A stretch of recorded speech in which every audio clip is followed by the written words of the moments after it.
Hello friends, welcome back to my channel. Krishnakoli চ্যানেলের পক্ষ থেকে তোমাদের সকলকে অনেক ভালোবাসা, অনেক স্বাগত জানিয়ে নতুন একটা ভিডিও শুরু করলাম। তোমরা ভিডিওটা পুরোটা দেখো। ভিডিওটা ভালো লাগলে তো অবশ্যই লাইক কমেন্ট শেয়ার করতে ভুলো না। চ্যানেলটা কিন্তু সাবস্ক্রাইব করে দিও। তো দেখো, সকালবেলা আমি উঠে পড়েছি আর সমস্ত কাজকর্ম আমার হয়ে গেছে। সমস্ত কাজকর্ম বলতে যেগুলো বাইরে টুকিটাকি কাজ থাকে সেগুলো হয়ে গেছে।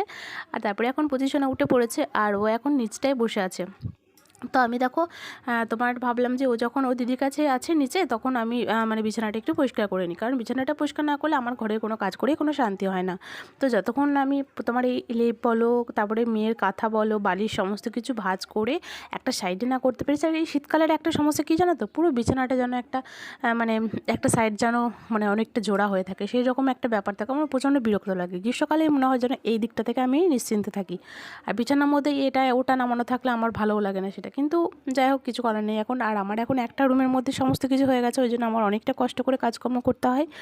তো যাই হোক, তবুও আমি করে নিই, যতটুকু পারি পরিষ্কার পরিচ্ছন্ন রাখার চেষ্টা করি। এরপরে হয়তো মানে বাচ্চা নিয়ে তারপরে হয়তো তোমার সবসময় করতেও বিরক্ত লাগে। একটা কাজ যদি বারবার করতে হয় তাহলে কেমন লাগে বলো তো। তো সেই জন্য মাঝে মাঝে হয়তো একটু নোংরা থাকে, কিন্তু তবুও আমি চেষ্টা করি। আর যাই হোক, তোমাদের সঙ্গে বকবক করতে করতে আমার কিন্তু তোমার এদিকে লেপটা আর মেয়ে যেটা ঢাকানের একটা, সেটা আমার দুটোই মানে ভাঁজ করা হয়ে গেছে। আর ওদিকে সাইডে রেখে দিলাম।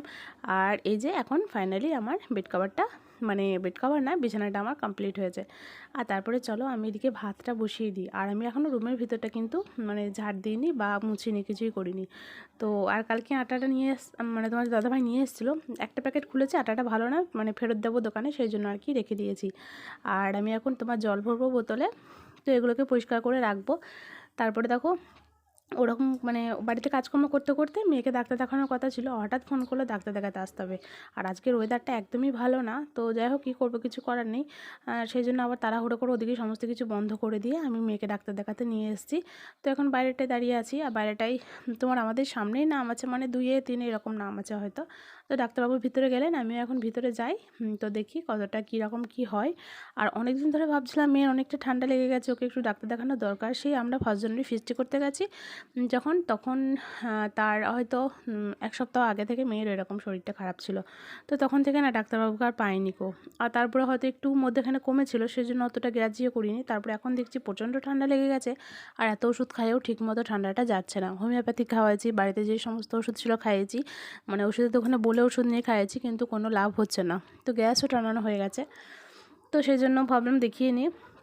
আর তারপরে ওখান থেকে দেখো, বাড়িতে এসে 2 বোনের কুস্তিটা শুধু একবার দেখো, সারা দিন এইটাই করে ওরা 2জন মিলে। তুই পড়াছে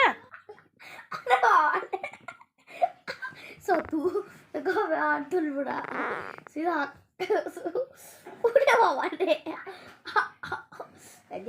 চাপবি না।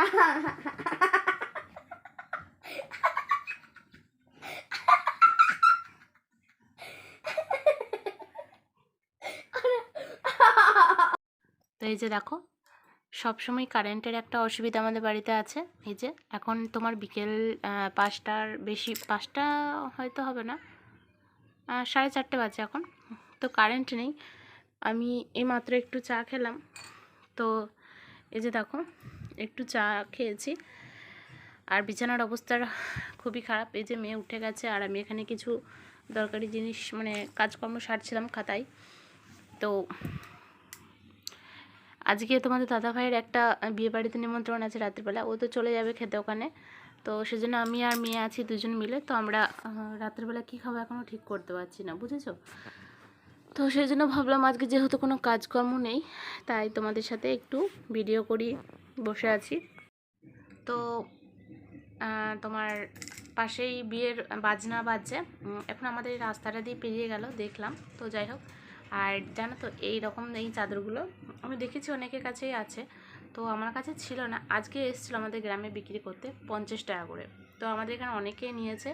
তো কেউ কেউ তো 10টা, কেউ কেউ 12টা এরকম করে নিয়েছে। তো আমি তো একটাই নিয়েছি। দেখি তো ভালোই, চাদরগুলো একটু গরম হয়, আমি এগুলো নিই না যদিও সচরাচর, আমাকে অতটা শীতও করে না। তো তবু গায়ের মধ্যে একটা কিছু থাকে। তো যাই হোক, তোমার ঠান্ডা লেগে গেছে প্রচণ্ড। আজকে তো পজিশনাকে ডাক্তার দেখিয়ে নিয়ে এসেছি। আর আমার এই যে কথা বলতে বলতে খালি গলার মধ্যে সেই কেমন একটি যেন হয়। তো চলো, এখন মনে হচ্ছে বাজনাটা এদিকে আসছে। তো চলো, যতটুকু পারবো তোমাদের সাথে একটু শেয়ার করি।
দেখলে তোমাদেরকে দেখালাম। তো মানে কি বলবো, আমাদের এদিকটা দিয়ে মানে যে কোনো কিছুই হোক না কেন, মানে ঠাকুর বিসর্জন বলো, কোনো পুজোর জন্য ঠাকুরের ঘট আনা, সমস্ত কিছু আমাদের এই যে বাইরের এই রাস্তাটা দিয়ে যেতে হয়। তো আমার সেক্ষেত্রে অনেক সুবিধা হয়। আমার জানালাটা যেহেতু একদম তোমার মানে রাস্তার পাশেই, সেই জন্য আমাকে আর উঠে কখনো বাইরেটাই যেতে হয় না। তো আমার সুবিধা হয় আর কি। তো যাই হোক, যেটা বলছিলাম, তো এটা কি,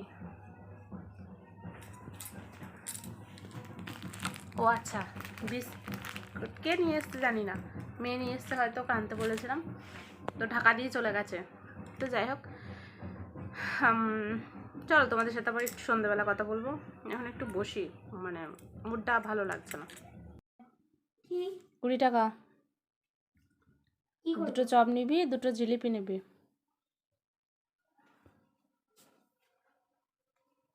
মনে থাকবে? তাড়াতাড়ি দাঁড়িয়ে থাকবি না। আর এটা হলো আমার মেয়ের একটা ছোট্ট ভার। তো এখানে আমি সবসময় খুচরো পয়সাই রাখি।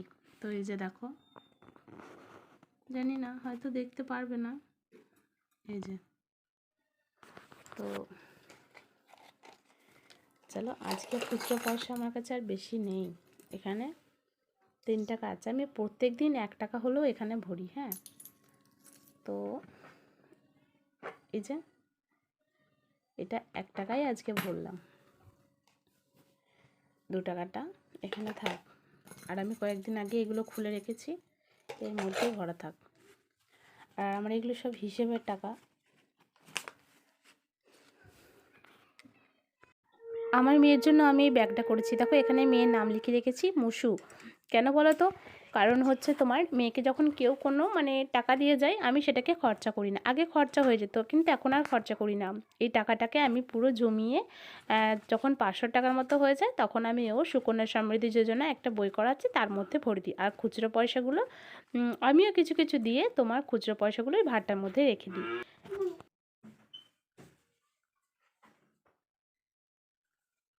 পেয়েছিস? আমাকে নামি দে। তো বিস্কুটটা তখন থেকে আর ভরা হয়নি। তো মেয়ে আসলো, মেয়ে এসে বললো আমি বিস্কুটটা ভরে দিই, কিন্তু ওই বিস্কুটের গুঁড়িগুলো না বিছানার মধ্যে ফেলাবে, সেই জন্য আমি বললাম থাক, আমি ভরে নিই। আর বিস্কুটগুলো একটু ভাঙা ভাঙা টাইপের হয়ে গেছে।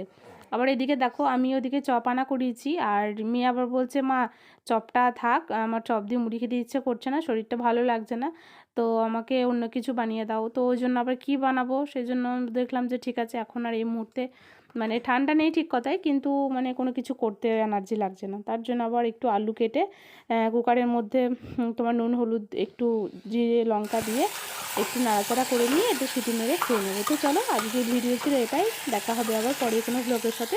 তোমরা ভালো থেকো, সুস্থ থেকো, নিজের খেয়াল রেখো।